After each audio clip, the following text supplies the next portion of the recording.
Pelo sinal da Santa Cruz, livrai-nos Deus, nosso Senhor, dos nossos inimigos. Em nome do Pai, do Filho e do Espírito Santo.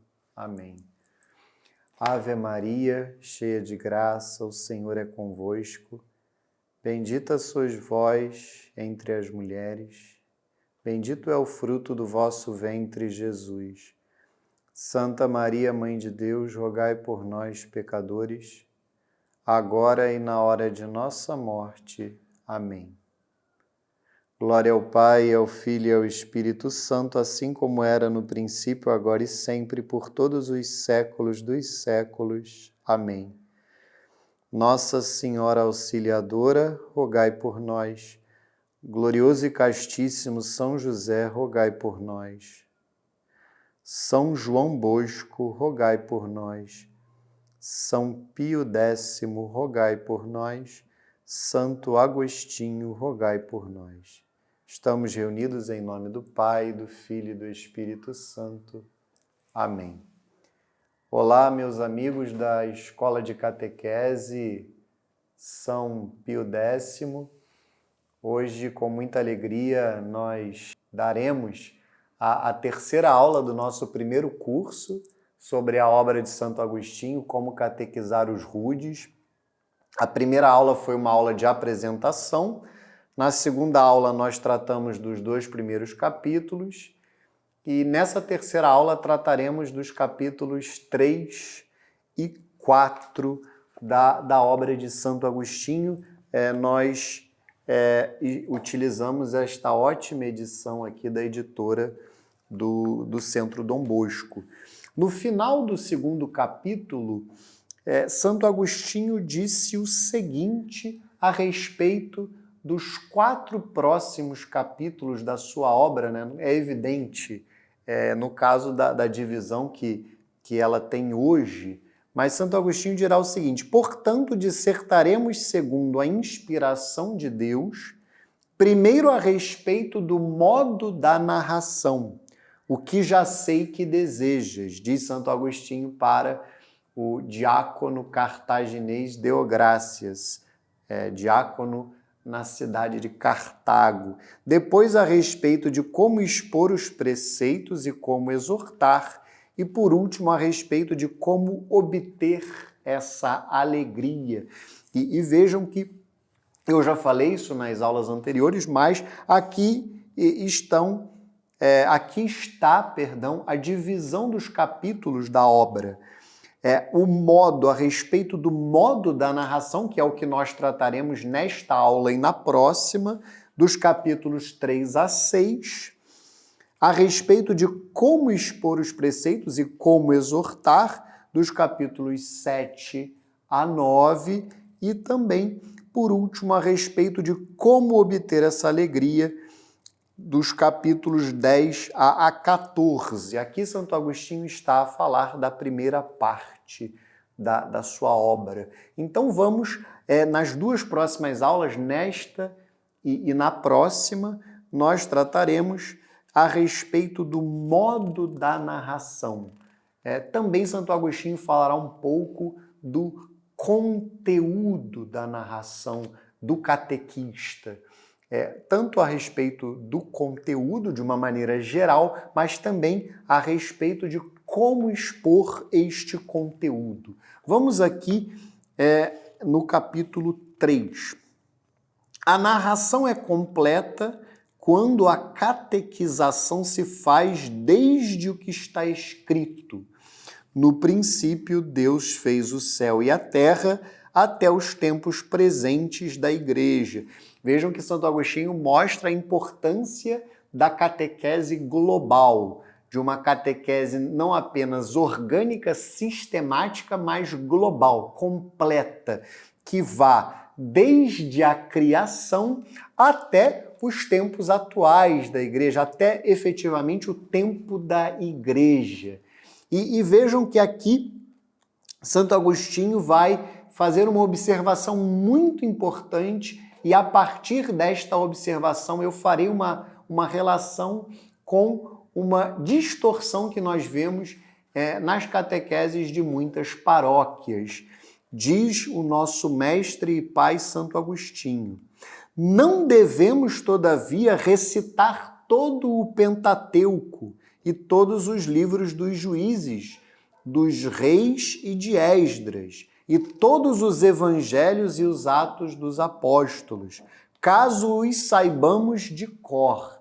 No caso de Santo Agostinho e talvez de Deográcias, isto provavelmente fala-se isso a respeito tanto de Santo Agostinho como de Santo Antônio de Pádua, o doutor evangélico, que eles tinham a Sagrada Escritura de cor. Mas no nosso caso, evidentemente, isto não se aplica. Tampouco, mesmo que com nossas palavras, dizer e explicar tudo o que se contém nesses livros, pois não há necessidade nem tempo para isso. Isso é muito importante. Em muitas paróquias, e é uma relação com o que Santo Agostinho está a falar, em muitas paróquias, além daqueles livros que muitas vezes são propostos pelas próprias dioceses e que têm uma ortodoxia muito questionável, são livros que não se prestam a ensinar a doutrina da Igreja muitas vezes, ou, infelizmente, em alguns casos, são até contrários à doutrina da Igreja, mas outro problema que nós vemos nas catequeses são catequeses, e entendam o que eu vou dizer, excessivamente bíblicas. São catequeses que se dedicam mais a seguir a estrutura da Sagrada Escritura e são dadas a partir de fontes escriturísticas, de fontes da Sagrada Escritura, mais do que o catecismo da Igreja Católica, mais do que a doutrina da Igreja propriamente dita. Isso é um erro. Primeiro que a Escritura não é um livro de simples compreensão, apenas o magistério da Igreja tem legitimidade para interpretar a Sagrada Escritura e se revela excessivamente difícil, complexo, o catequista orientar a sua catequese a partir da Escritura, até porque muitos dos ensinamentos, muito do conteúdo da doutrina da Igreja não está tão claro, tão expresso assim na Sagrada Escritura. De maneira que o magistério da Igreja é que elucida, é que aprofunda e expõe para nós a doutrina da Igreja. O correto, então, ao meu ver, no meu entendimento, é que a catequese ela seja estruturada com base no catecismo. No caso da catequese que eu dou na minha paróquia há 12 anos, na paróquia Santo Agostinho, aqui no Rio de Janeiro, na Barra da Tijuca, nós estruturamos a catequese, graças a Deus, com base no catecismo de São João Paulo II e enriquecemos a catequese com a Escritura. A cada aula, sim, há citações da Sagrada Escritura. O próprio catecismo traz várias citações da Sagrada Escritura. Mas vejam que é uma catequese estruturada com base no catecismo, na estrutura. Ela segue a estrutura do catecismo, a estrutura daquele livro que é dedicado a expor a doutrina da Igreja. E a Escritura, ela é algo que, de uma maneira belíssima, pois é a palavra de Deus, ela ilumina a catequese, conduz a catequese, enriquece a catequese. E Santo Agostinho aqui, de uma maneira diferente, ele está a dizer o mesmo, que nós não devemos ler todos os livros da Escritura, mas sim, dirá ele agora, determinadas passagens que iluminam o conteúdo, iluminam a doutrina da Igreja. Devemos apresentar todas essas coisas em suma e de modo geral, para que se escolham algumas passagens mais admiráveis, que se ouvem com mais suavidade e se relacionam entre si, de modo que não convém apresentá-las como que sob véus, e arrancá-las imediatamente dos ouvintes, mas detendo-se certo tempo, desvendá-las e explicá-las, e fazer que as passagens possam ser contempladas e admiradas em seus espíritos. Porém, as demais passagens devem ser enredadas e inseridas rapidamente.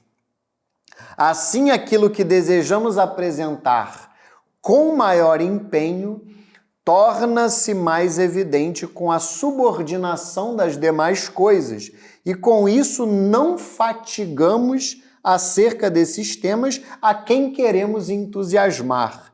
Tampouco confundimos a memória de quem devemos instruir. Vejam que sensibilidade de Santo Agostinho, a preocupação com o entusiasmar os alunos e não fatigá-los, e também favorecer que eles consigam memorizar, aprofundar, de fato, aprender o conteúdo que é passado. De maneira muito clara, Santo Agostinho diz que o catequista ele deve colocar determinadas passagens da Escritura que ele poderá ler em sala de aula e não apenas ler.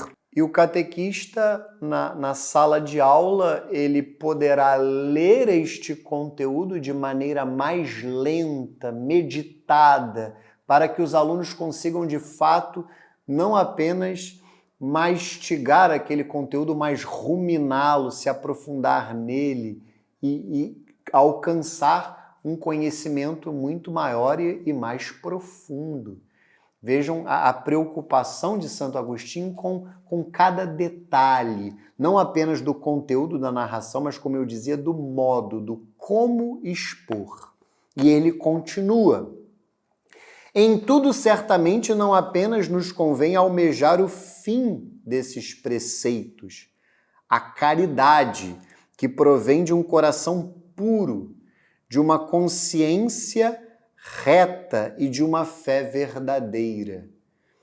E é a isso que se dirige tudo o que falamos, mas também o olhar daquele que instruímos pelo sermão deve se mover e se dirigir a isso. Mais uma vez, Santo Agostinho coloca a caridade como o centro da catequese, como o centro do ensinamento da doutrina da Igreja.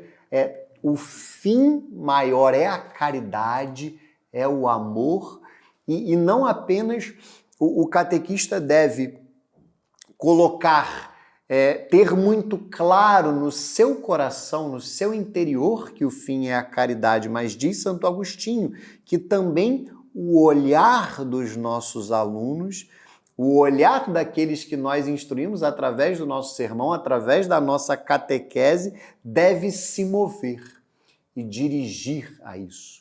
De maneira que a minha fala deve estar completamente revestida do amor, da caridade, e eu devo levar os meus alunos a atingir esta caridade. Essa é muito a dinâmica da catequese, e é sobre isso que Santo Agostinho se deterá nesse capítulo e no próximo, que se encerra de uma maneira belíssima. E ele continua: não é por outra razão que antes do advento do Senhor se escreveu tudo o que lemos nas Santas Escrituras, senão para que fosse preparada a sua chegada e prefigurada a igreja vindoura, isto é, o povo de Deus entre todos os povos, que é o seu corpo, onde se ajuntam e se contam todos os santos que viveram neste mundo antes de sua vinda e creram que ele viria tal como nós cremos que de fato veio. Aqui ele está a falar do Antigo Testamento, de como o Antigo Testamento, ou melhor, como o Novo Testamento está prefigurado no Antigo e também como a Santa Igreja Católica está prefigurada no povo de Deus do Antigo Testamento. E aqui ele vai fazer uma imagem belíssima desta relação do Antigo Testamento com o Novo a partir do nascimento de Jacó. Jacó, que é irmão gêmeo de Esaú, ambos filhos de Isaque, Isaque filho de Abraão, netos de Abraão.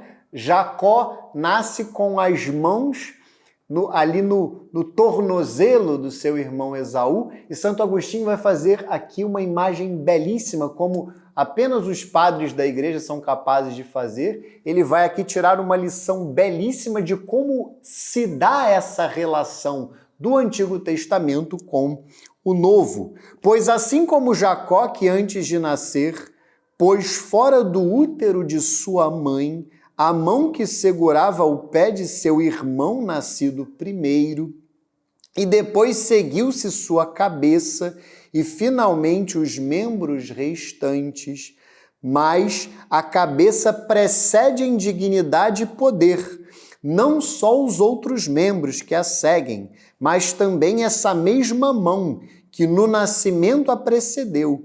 E ainda que não tenha sido o primeiro membro a aparecer no tempo, é o primeiro na ordem da natureza. Assim também, nosso Senhor Jesus Cristo, antes de aparecer em carne e, de certo modo, antes de vir como homem, mediador de Deus e dos homens, a partir de um útero de segredo seu, ele que é Deus bendito sobre todas as coisas para sempre, mesmo que tenha enviado uma parte de seu corpo na pessoa dos santos patriarcas e profetas, parte com a qual, como uma mão, prenunciava que havia de nascer e também suplantou o povo que soberbamente o precedeu com os 5 laços da lei, como com 5 dedos, porque também através de 5 períodos de tempo não deixou de ser prenunciado e profetizado como vindouro. E por causa disso, aquele por quem a lei foi dada escreveu 5 livros. E os soberbos, pensando conforme a carne e desejando constituir sua própria justiça, não foram cumulados com a bênção da mão de Cristo aberta, mas foram retidos por sua mão apertada e fechada, e por isso foram-lhes atados os pés e caíram. Vejam que eu até interrompo aqui no meio, porque sem colocar um ponto final, Santo Agostinho, como doutor e poeta, me arrisco a dizer, ele que é muito hábil com as palavras, mas nem sempre nós conseguimos compreender da melhor maneira. Por isso é que eu faço questão de ler em cada aula o livro, para que eu possa explicar o que Santo Agostinho está a dizer. Vejam que ele está aqui a falar do nascimento de Jacó, que agarra o pé de seu irmão Esaú, de maneira que do ventre de sua mãe, no momento do parto, primeiro sai as suas mãos e depois sai a cabeça. Aqui, o que Santo Agostinho está a fazer é claramente uma comparação com a igreja. Nosso Senhor Jesus Cristo é a cabeça da igreja, que é o seu corpo.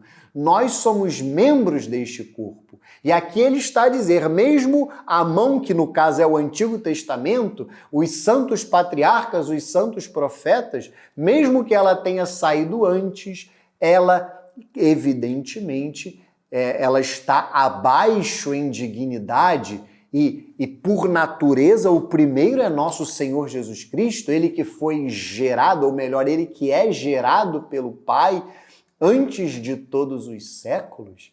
Vejam que é uma comparação perfeita, e ele ainda vai falar não apenas da mão, mas dos 5 dedos, e fará uma série de comparações, inclusive com o Pentateuco, os 5 primeiros livros da Sagrada Escritura de autoria de Moisés. Vejam que belíssima comparação faz Santo Agostinho para mostrar a relação que há do Antigo com o Novo Testamento, e ele vai continuar isto no próximo capítulo, e para mostrar de fato como é importante que o catequista tenha essa visão global da Sagrada Escritura. Ao meu ver, a melhor maneira de se aprofundar na Escritura, entendam isso, o catequista não precisa, evidentemente, não precisa ser um doutor em Sagrada Escritura, mas é fundamental que o catequista tenha uma visão global da Escritura. E a melhor maneira de se alcançar isto na prática, no meu entendimento, é ler a Escritura na liturgia diária, Se o catequista puder assistir à missa todos os dias, certamente isso será ótimo, mas mesmo que não assista, que ele pelo menos leia e medite na Escritura diariamente, a Escritura que é proclamada na Santa Missa, e ele faça isso em espírito de oração. Ao cabo de 3 anos ele terá lido boa parte da Escritura. E também o catecismo.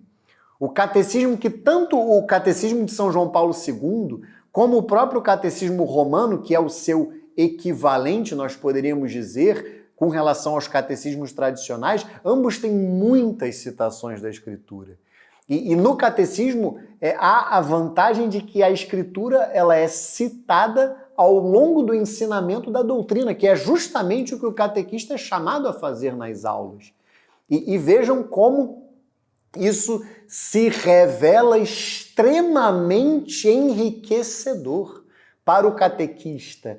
Ler a Escritura unida à liturgia, se ele puder, como eu falei, ser de missa diária, isso é esplêndido, isso é maravilhoso, mas ler a Escritura com a liturgia e ele receberá a graça de compreender a Escritura também a partir do sacramento, a partir do sacramento dos sacramentos, que é a Santa Missa, o sacramento da Eucaristia, mas também ler com o catecismo, ler com a doutrina da Igreja, e ele ali conseguirá relacionar a Escritura com o ensinamento doutrinário da Igreja. Isso é, de fato, esplêndido. É muito importante que ao longo... É claro que isso não é uma necessidade estrita para aquele que vai começar a dar catequese, até porque hoje há uma carência enorme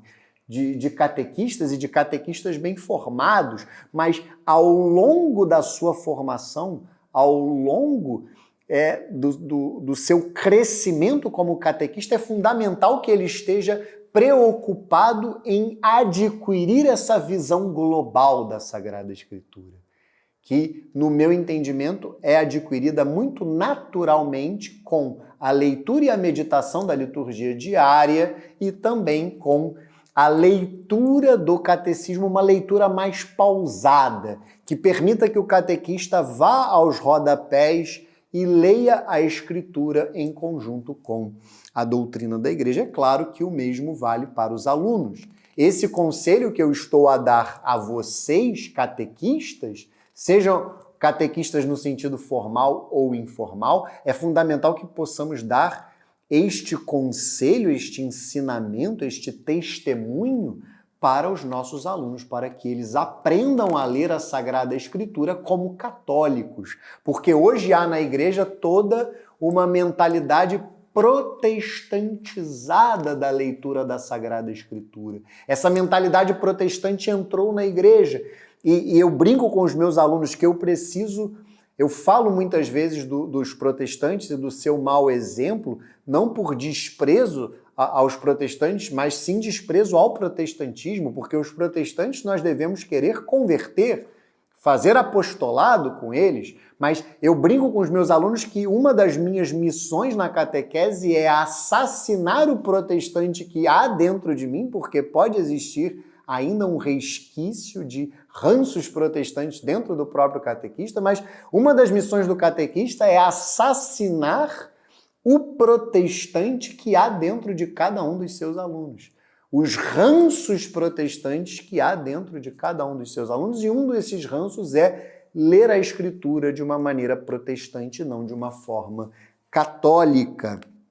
E Santo Agostinho vai continuar aqui no seu livro a respeito da Escritura, e vejam a relação que ele faz com Esaú, que não recebe a bênção do seu pai por soberba e também por uma série de negligências, um apego excessivo aos bens deste mundo, às criaturas, até ao alimento, que na realidade quem recebe a bênção é Jacó, que nasce depois. Então, vejam, eu voltarei um pouco aqui só para não ficar difícil de compreender. E por causa disso, aquele por quem a lei foi dada escreveu 5 livros, no caso Moisés. E os soberbos, pensando conforme a carne e desejando constituir sua própria justiça, é uma referência claríssima a Esaú, não foram cumulados com a bênção da mão de Cristo aberta, que é a bênção que Isaac, filho de Abraão, dá ao seu filho Jacó. Mas foram retidos por sua mão apertada e fechada. Aqui é a mão que está ali, a mão de Jacó que está fechada nos pés, ou melhor, no pé de Esaú. E por isso foram-lhes atados os pés e caíram. Nós, porém, erguemo-nos e estamos de pé. Portanto, ainda que, como eu disse, Cristo, o Senhor, tenha enviado uma parte do seu corpo na pessoa dos santos que precederam o seu nascimento, os santos do Antigo Testamento, ainda assim é Ele mesmo a cabeça do corpo da igreja. E todos eles estão ligados ao mesmo corpo, cuja cabeça é Ele, nosso Senhor Jesus Cristo. Ao crerem naquele que prenunciavam, ao crerem naquele que prefiguravam, os santos do Antigo Testamento creram em nosso Senhor Jesus Cristo, aquele que eles prenunciavam, prefiguravam. Não foram arrancados ao preceder, no caso, os santos do Antigo Testamento, mas antes unidos pela submissão, pois ainda que a mão possa preceder a cabeça, está ela, entretanto, subordinada à cabeça. Nós, no caso nós, não. Os santos do Antigo Testamento, mesmo que tenham precedido a cabeça, precedido nosso Senhor Jesus Cristo, no caso, no sentido de nosso Senhor enquanto homem, Deus que se fez homem, evidentemente eles prenunciavam nosso Senhor Jesus Cristo, prefiguravam nosso Senhor Jesus Cristo e estão subordinados a Ele. Por isso, tudo o que foi escrito antes foi-o para que aprendêssemos. Foram figuras nossas e chegavam-lhes em figura. Mas essas coisas foram escritas para nós, que nos aproximamos dos fins dos tempos. É Santo Agostinho que está aqui a falar que nós, no tempo da igreja, nos aproximamos dos fins dos tempos. O tempo da igreja que está compreendido entre a primeira vinda de nosso Senhor Jesus Cristo na encarnação e a sua segunda vinda no final dos tempos, na parousia. Vejam que um dos deveres do catequista também é ter essa capacidade de mostrar como nosso Senhor Jesus Cristo está prenunciado, prefigurado no Antigo Testamento. Como tudo o que a Escritura afirma, absolutamente tudo, diz respeito a nosso Senhor Jesus Cristo. Ele é o centro da catequese, ele é o centro da Escritura. E quando nós lemos o Antigo Testamento, nós precisamos sempre interpretá-lo, entre aspas, porque quem interpreta a Escritura é a Santa Igreja, é o magistério da Igreja, mas ler o Antigo Testamento, interpretar, entre aspas, enxergar, descobrir o Cristo que está ali escondido em cada um dos ensinamentos do Antigo Testamento. Esse, inclusive, é um dos deveres importantes do catequista nessa tarefa delicada de ensinar os seus alunos a ler a Escritura. É claro que não é essa a principal missão do catequista, mas ele, pelo menos, deve catequizar os seus alunos a respeito da importância das Sagradas Escrituras e ensiná-los a se enriquecer, se santificar a partir da Sagrada Escritura. E eu decidi dividir esta aula em duas. Eu finalizarei aqui essa aula e me detive apenas com o terceiro capítulo da obra de Santo Agostinho, como catequizar os rudes. Vejam que são tantas lições que nós retiramos deste livro, desta obra, que eu penso que em alguns casos será mais válido me deter apenas sobre um capítulo em cada aula. Não temos pressa, eu não estou com pressa, espero que vocês também não. A ideia aqui é que possamos aprofundar os nossos conhecimentos a partir das lições preciosas do Doutor da Graça, do nosso pai, Santo Agostinho. E na próxima aula, na quarta aula, nós falaremos então do quarto capítulo, e o quarto capítulo vai dar continuidade ao terceiro e vai falar como o centro da Escritura, que é nosso Senhor Jesus Cristo, também é a caridade que deve ser o centro da catequese, o centro da nossa pregação, o centro do nosso apostolado. Vamos entregar então para Nossa Senhora os frutos desta aula. Em nome do Pai, do Filho e do Espírito Santo. Amém. Ave Maria, cheia de graça, o Senhor é convosco. Bendita sois vós entre as mulheres, bendito é o fruto do vosso ventre, Jesus. Santa Maria, Mãe de Deus, rogai por nós, pecadores, agora e na hora de nossa morte. Amém. Glória ao Pai, ao Filho e ao Espírito Santo, assim como era no princípio, agora e sempre, por todos os séculos dos séculos. Amém. Nossa Senhora Auxiliadora, rogai por nós. São José Operário, rogai por nós. Santo Agostinho, rogai por nós.